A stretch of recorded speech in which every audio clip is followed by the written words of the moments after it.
Bienvenidos a 2021 Crónica de un año, que eso es lo que toca un 31 de diciembre y es hacer el balance del año que ha terminado para dar la bienvenida ya en el final al nuevo año. Y para hablar de qué es lo más importante que ha sucedido en el año 2021 en las economías mundiales y en los mercados financieros, pues tenemos a Alberto en el programa. Alberto, bienvenido. Muchas gracias.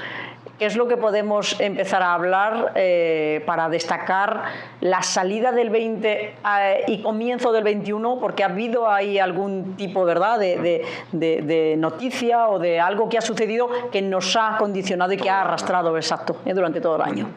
Veníamos de un 2020 que todos conocemos que ha sido un año muy duro, con caídas de actividad en todas las economías del mundo. Sin embargo, hacia finales de año, con la llegada de Biden y su plan de estímulo a la Casa Blanca y sobre todo con la llegada de las vacunas, pues vimos subidas muy importantes en bolsa que anticipaban lo que a priori iba a ser un año 2021 de recuperación y que a priori iba a ser también más tranquilo, ¿no?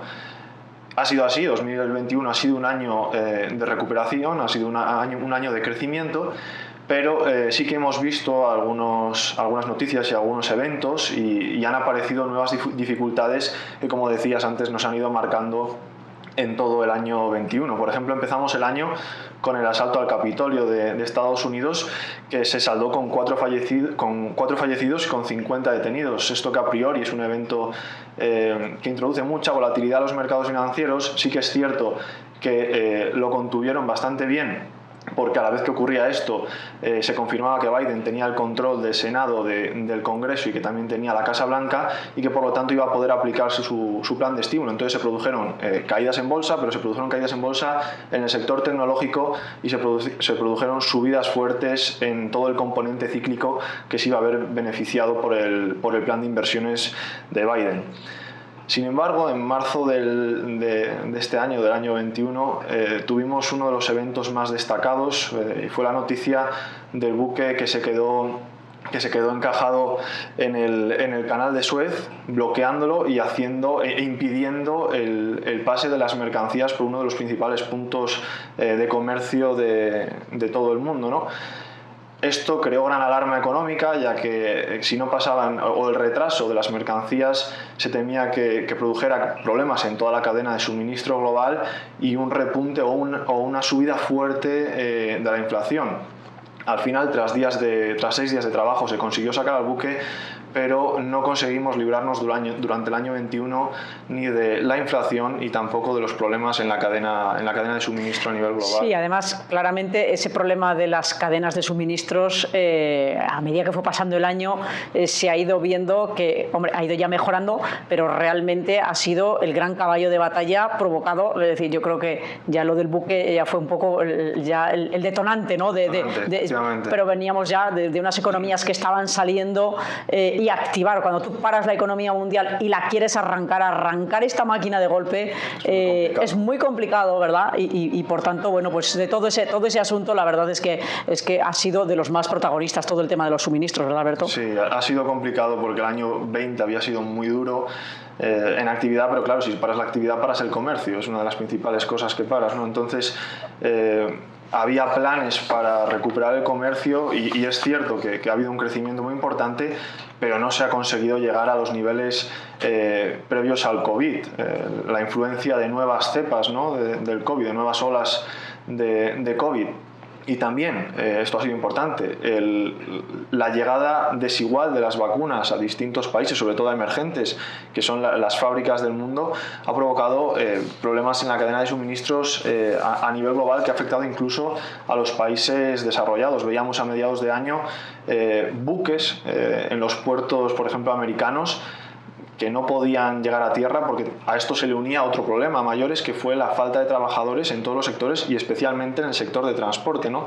Entonces todo esto unido provocó importantes problemas y importantes retrasos en la cadena de suministro a nivel de todo el mundo, a nivel global.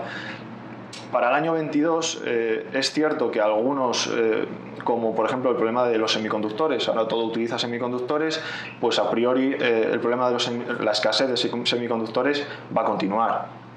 Pero es cierto que para el año 22 la mayor parte de estos problemas en la cadena de suministro se van a solucionar, pero también es cierto que no se va a solucionar todos los problemas en la cadena de suministro y que algunas décimas de crecimiento no vamos a evitar que nos reste a las economías. Y háblanos ahora del crecimiento, porque el crecimiento también ha sido desigual. Tenemos a la economía americana lanzada, ahí están los bancos centrales tomando decisiones, la Reserva Federal en cabeza, y otros como España que se están quedando rezagados y que además nos están revisando a la baja, ¿no? ¿Qué nos puedes decir de esos crecimientos desiguales en las economías? En primer lugar, sí, ha sido un año de crecimiento, ha sido un año de... Claro, veníamos de la nada, cuando vienes de la nada... De una base muy baja, pues evidentemente si abres economías es un año de crecimiento, ¿no? Ha sido un crecimiento fuerte, incluso a pesar de que hemos tenido variantes como Delta, que fue bastante fuerte, o ahora que estamos viendo la variante Omicron, que nos ha afectado, ha producido nuevos cierres en la economía, ¿no?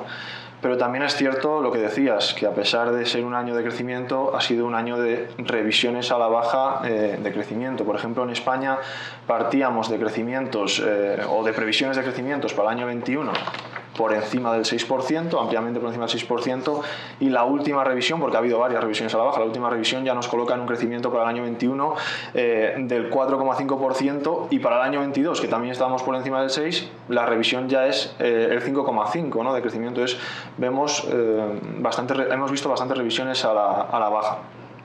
Para la economía mundial, para el conjunto de la economía mundial, se prevé que este año cierre cerca del 6, entre el 5 y el 6, pero más cerca del 6% de crecimiento, y aquí sí que conseguimos mantener un 4,9% de crecimiento para el año 2022. Ha sido un crecimiento también desigual, como decías, y ha sido fundamentalmente desigual cuando miramos, ya lo hemos comentado antes, en los países emergentes.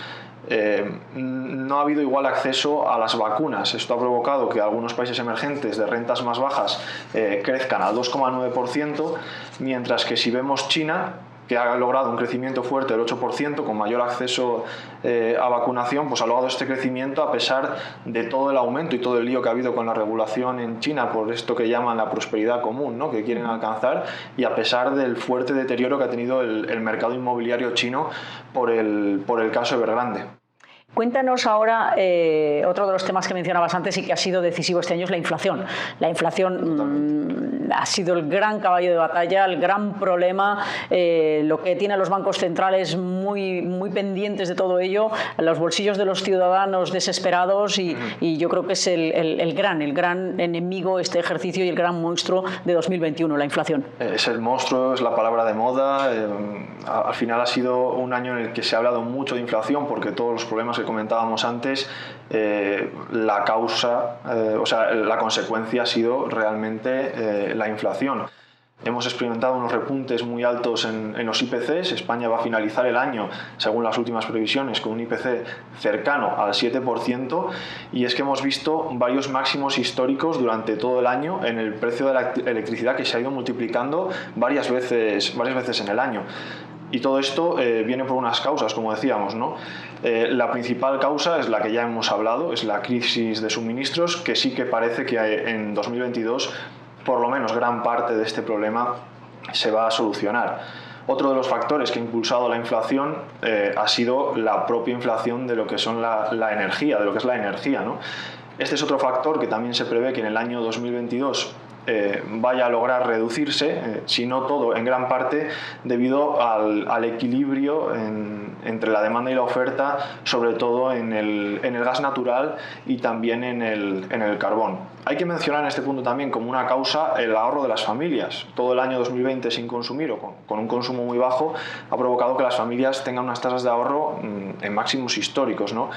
Este es un factor que ha impulsado el consumo, que puede seguir impulsándolo en 2022, pero es un factor que tiene una clara fecha de caducidad cuando esta bolsa de ahorro se vaya estabilizando. Se agote al final. Claro. Se agote al final. Y por último, hay que mencionar como factores que han impulsado la inflación los planes de estímulo, tanto el fiscal como el monetario. El fiscal se va a seguir implantando durante todo el año 2022, y el impulso, ¿no? El estímulo monetario sí que es cierto que va a seguir, ¿no? Pero este año 2022 ya se ha ido avisando desde los bancos centrales que va a haber un cambio en la política monetaria. No, y además los bancos centrales, ahora que los mencionas, han sido también, junto con la inflación, los grandes protagonistas, porque ese era el punto. Una vez que las economías empiezan a crecer, hay que ir retirando los estímulos y haciendo que las economías empiecen a respirar, entre comillas, por sí mismas. Eso hay que retirar estímulos, empezar a subir tipos de interés, ¿verdad? Y por tanto, el protagonismo de los bancos centrales ha sido enorme. Ha sido enorme, quizás no tanto en actuaciones concretas, pero sí que ha sido un año donde han ido dando avisos continuos de lo que van a hacer en el año 2022. Nos han ido anticipando, primero no se hablaba casi de inflación, luego se ha ido dando más importancia a la inflación y luego nos han ido anticipando que una economía herida como estuvo en el año 2020 y que está parada, pues necesita un estímulo. Una economía con los crecimientos actuales y con los que se prevén para el año que viene, pues el estímulo que necesita es mucho menor, ¿no? Entonces nos han ido avisando de que hay que reducir estímulos y que van a tratar de controlar más la inflación. Sí que es cierto que hay desigualdad de posturas porque evidentemente cada país tiene sus circunstancias. Por ejemplo, la Reserva Federal en Estados Unidos sí que ha avisado que va a reducir las compras y también prevé que va a haber 3 subidas de tipos de interés en el año 2022. El Banco Central Europeo, sin embargo, según los expertos, no tiene prácticamente margen para subir tipos en el año 22, ya veremos, pero el margen es muy escaso. Lo que sí que va a hacer, y ya han anunciado, es ir retirando paulatinamente los estímulos monetarios, reduciendo, mejor dicho, la compra de activos. En cuanto a otros bancos centrales, como puede ser el inglés o el banco canadiense, el Banco de Inglaterra sí que ha sorprendido ya este año con una subida de tipos de interés, y el banco canadiense, por ejemplo, sí que ha avisado que en 2022 va a subir los tipos de interés. Muy bien, Alberto, pues muchas gracias por todas tus explicaciones y por este repaso que has hecho del año 21. Y ahora vamos a seguir en la recta final ya del programa revisando los mercados financieros. Tenemos que ver quiénes son las bolsas que han subido, cuánto, cómo y por qué, y veremos que muchas de ellas, y con las americanas en cabeza, superando rentabilidades del 20%, y el Standard & Poor's 500, por ejemplo, marcando máximos históricos durante muchísimas sesiones del año 2021. Vamos a revisar los mercados financieros en esta parte. Repasamos ahora el comportamiento de los mercados a lo largo de este año que hemos cerrado, este 2021. Comenzamos y hablaremos de la renta fija, la renta variable, materias primas o las divisas principales. Nos referimos inicialmente a la renta fija, uno de los grandes damnificados de este año 2021, donde la subida de las TIRES, subida de las rentabilidades de los bonos, ha sido una de las claves del mismo, con la consiguiente caída en los precios. En la zona euro, el bono español, el bono a 10 años de nuestro país, ha subido al 0,57% de rentabilidad cuando partíamos de prácticamente el 0%. Por su parte, el bono alemán, el bono de referencia en Europa, ha mostrado una rentabilidad negativa del 0,18% cuando 12 meses antes lo hacía con un menos 0,60%, por tanto también un incremento en las rentabilidades del mismo.